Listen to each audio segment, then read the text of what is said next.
In the history we know, Tommy Shelby is the man who cannot die. They put a gun in his hand on the moors, and he lives. They put a tumor in his skull, and it turns out to be a lie. They send him into the next war, and he walks out the other side. The world calls him the Immortal Man, but that name was never a promise. It was a wound.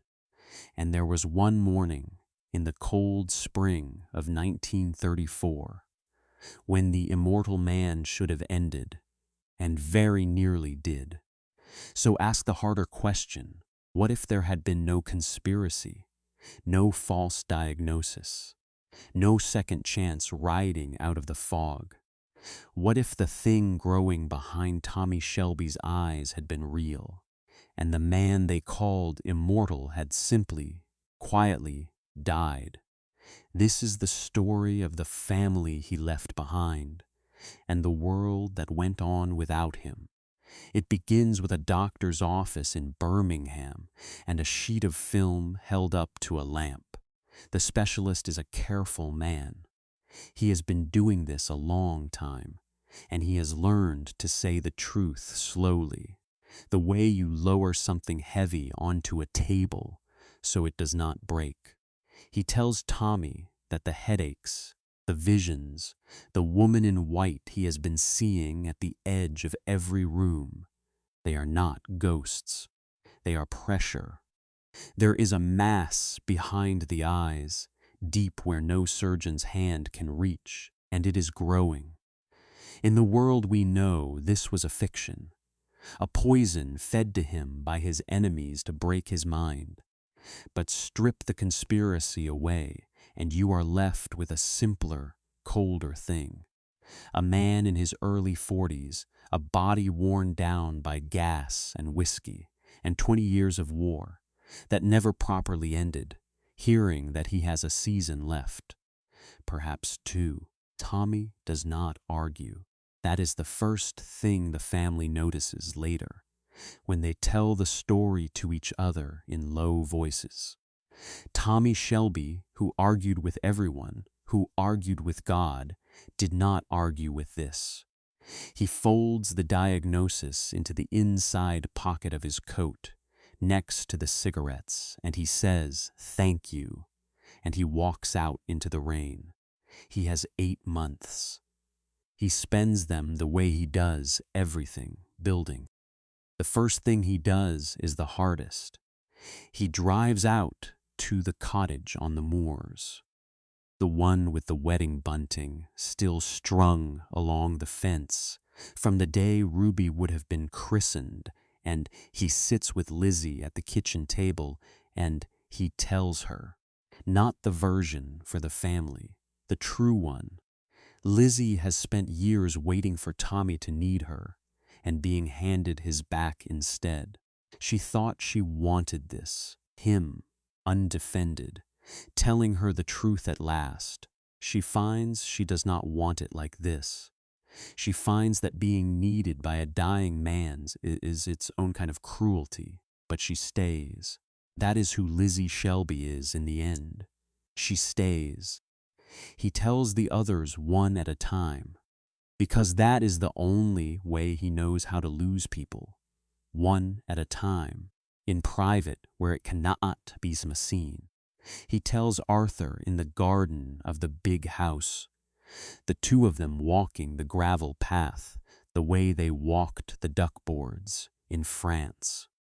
Arthur, who has been pulled back from the edge of his own ruin a dozen times, hears that his little brother is going to die, and something in him goes very still. He does not drink that night. It is the first promise he makes that he intends to keep. He tells Ada in her study in London, surrounded by her books and her ledgers, the only Shelby who got out clean. Ada does the thing Tommy cannot. She weeps openly, and then she dries her face and asks him what he needs her to do, because there is always something to do. That was always the family's answer to grief. Find the work. He tells Finn nothing at first. Finn is the youngest, the one they all still treat as a boy, and Tommy cannot bear to put this weight on him. He will regret that. We will come back to it. And he tells Michael Gray has spent the last 2 years convinced that the company should be his, that Tommy is a falling king who does not yet know he has fallen. He has plotted in his quiet American way, with his American wife at his shoulder, to take the empire when the old man finally cracks. So when Tommy sits across from him and tells him the truth, that there will be no fight for the crown, because the crown is simply going to fall, Michael does not feel triumph. He feels the floor go out from under the thing he had organized his whole life around. He had wanted to beat Tommy. He never wanted to win like this. That is where the family stands at the start of the worst year of its life. A dying king, a brother sworn sober, a sister with the only clear head in the room, a boy who does not yet know, and an heir who has just learned that the throne he wanted is made of ash. Now watch what Tommy does with the time. He does not waste a single week of it on revenge. This is the great surprise. The Tommy Shelby of the world we know spends his final season hunting Oswald Mosley, chasing the men who poisoned him, burning down everything he touches. But our Tommy was never poisoned. There is no enemy to hunt. There is only the clock. So he builds the thing he never had time to build before. He builds an exit. He puts the legitimate businesses, the foundries, the import licenses, the charitable foundation in Ruby's name, into a trust with Ada as its head. Ada, who can read a contract better than any lawyer in Birmingham, and who is the only one of them the authorities do not have a file thick enough to hang. The criminal interests, the parts that were always going to die with the man who held them by force. He begins quietly to wind down. Debts forgiven, territories handed back, men paid off and sent home to their families. His own family does not understand it. Arthur, especially, cannot fathom it. "You spent your whole life taking," he says one night, "and now you're giving it all away. Why?" "Because I cannot take it with me," Tommy tells him, "and because the only thing I ever wanted it for was so that none of you would have to be afraid, and you are still afraid. So I built the wrong thing. Let me build the right one before I go." There is a scene in the middle of that summer that the family will tell for the rest of their lives. Tommy gathers them all at the big house, not for business. He has the long table laid the way Polly used to lay it, before Polly was gone. The good plates, the candles, the wine he never drank.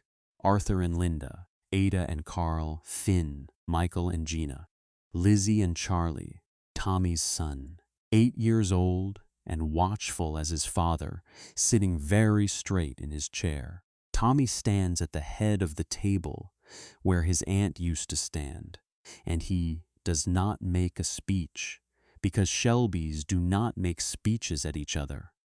He simply tells them what he has decided, who gets what, who answers to whom, how the family will hold together when the man who held it together is gone.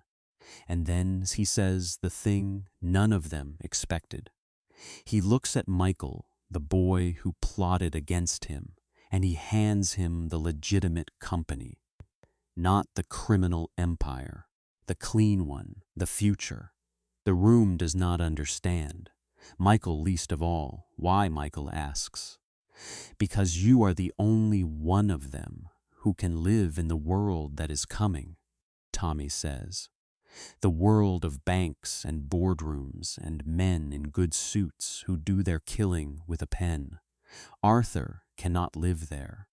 He'd burn it down inside a year. God love him. Ada doesn't want it. Finn isn't ready. You wanted it. You schemed for it. Good. Want it harder now. Be better than I was. That's the only revenge I'll ever take on the man who made me, to leave a Shelby behind who never has to do the things I did. Michael does not speak. He cannot. Something between the two of them that had been clenched for years simply lets go. Autumn comes. Tommy gets thinner. The headaches come closer together. The woman in white stands a little nearer each time. He stops driving. He stops going into the city.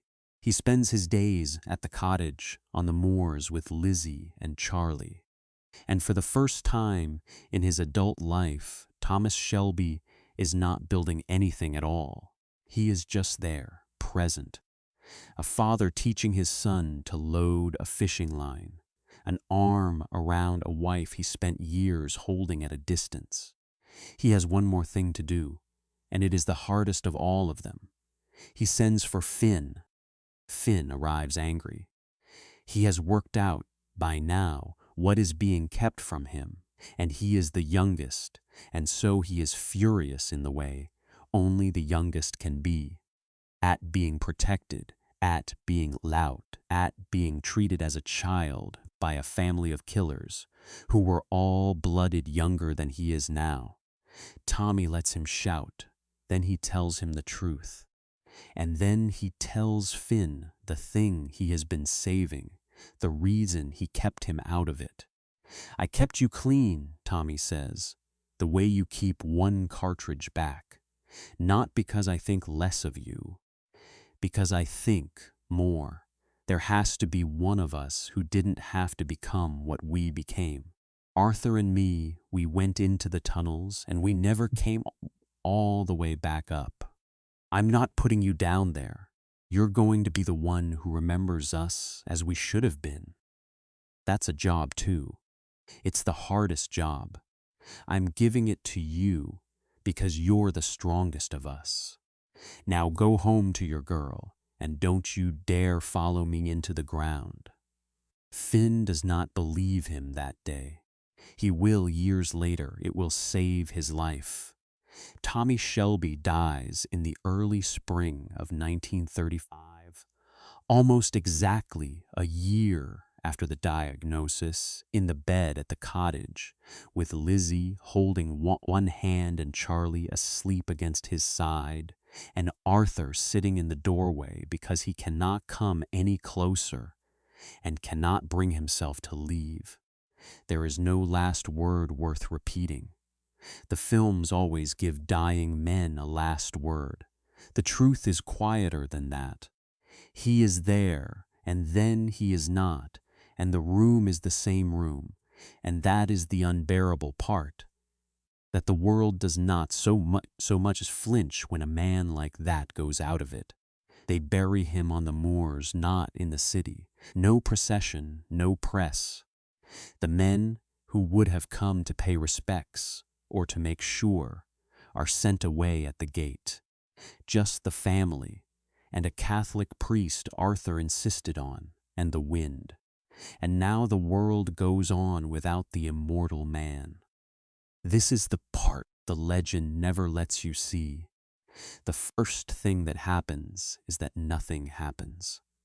The empire does not collapse. The rivals who waited their whole lives for Tommy Shelby to fall arrive, to feast on the carcass and find there is no carcass. Tommy gave it all away before he went, parceled it out, so cleanly there is nothing left to fight over. He robbed even his enemies of the satisfaction. Birmingham forgets him faster than the family can bear. Within 2 years there are men in the garrison who were never afraid of him, who tell the old stories as stories, who do not lower their voices.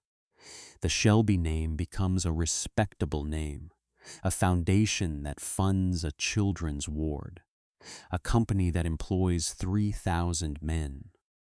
Michael Gray, in a good suit, shaking hands with the Lord Mayor. Michael does the thing, Tommy asked.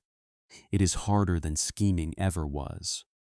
He learns that running a clean business is more frightening than running a crooked one, because there is no one to threaten, only customers to keep and workers to pay and a name to protect.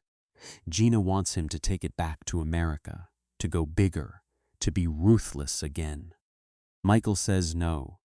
For the first time, Michael says no to the thing that wants him to be his worst self. He stays in Birmingham. He keeps the ward open. It is the most rebellious thing he has ever done, to be deliberately less than he could be. Ada becomes the conscience of the trust. She funds libraries. She funds a fellowship for working-class boys to study law, the path she once thought no Shelby could ever walk. When the newspapers come asking about the famous criminal family, she gives them nothing, and the silence does more than any threat Tommy ever made. Arthur stays sober, not perfectly. There are nights. But Linda comes back to him, properly back this time, and between the church and his wife and the grave. On the moors he visits every Sunday, Arthur Shelby finds the thing that always eluded him, which was a reason to stay alive that was not his brother telling him to. He runs the legitimate haulage arm of the company, and he is, to everyone's astonishment, good at it. The violence in him does not go away, but it finds a wall to stand behind. Lizzie takes Charlie and leaves Birmingham. She has had enough of the Shelby name to last her 2 lifetimes. She moves to the coast, to a town where no one has heard of the Peaky Blinders, and she raises Tommy's son to be a boy who fishes and reads and is afraid of nothing because there is nothing left to be afraid of. Charlie grows up not knowing for years what his father was. When he finally learns, when a schoolmaster recognizes the name and goes pale, Charlie does not feel shame. He feels the strange, weightless freedom of a boy who was loved by a hard man in the one soft season that man ever had. And then comes the war. In the world we know, the immortal man goes to the next war and survives it, because that is what he does. But there is no immortal man here. There is only a family, an ordinary family now, facing the same fire as every other family in Birmingham. The bombs fall on the factories Tommy built. Michael keeps the foundries running through the Blitz, turning out parts for aircraft, sleeping in the office. A businessman become quietly something like a patriot. Arthur leads a fire watch, an old soldier back in a uniform of sorts, running toward the flames the way he once ran toward the German lines. Except now there is something to save instead of something to take. Finn, clean Finn, the cartridge held back, joins up. He survives because Tommy made sure he never learned the habits that get a man killed in a fight he doesn't need to be in. He comes home, he marries, he names his first son Thomas, and he does not tell the boy why, not for a long time. And Charlie Shelby, Tommy's son, grows into a young man on the coast, far from all of it, and when they ask him at school what his father did, he says, "He was a businessman from Birmingham. He died when I was small. He was kind to me," which is true. It is the only true thing Charlie has, and he holds it the way his father held the diagnosis, folded small, kept close, never explained. So here is the difference between the two worlds. In the world we know, Tommy Shelby lives and goes on and becomes the immortal man, a legend, a haunted king, a name that outlives every person who actually loved him. The man survives. The family is consumed by him. In this world, Tommy Shelby dies on time in his bed at the only moment in his life he was ever at peace. The man does not survive, but the family does. Every one of them, whole. Arthur lives to be an old man, sober by the sea near Lizzie and Charlie, the brothers' line unbroken. Ada's libraries are still standing. Finn's son carries the name forward without the curse.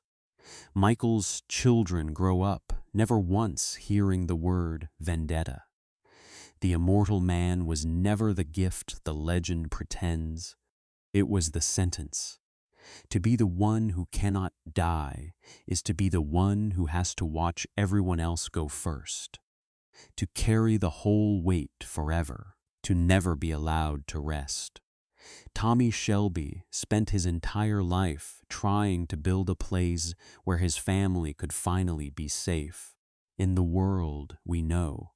He never finished it because he never stopped, because he could not stop, because he could not die. In this world he stopped, he died. And in dying, on time, in peace, having given it all away, he built the only safe place the Shelbys ever knew. The headstone on the moors does not say the immortal man. It says a name and 2 dates, 8 months and 44 years apart. And underneath, in letters, Lizzie chose herself. He came home. Maybe that was the only ending that was ever a mercy. Not the man who could not die. The man who finally, gently was allowed to.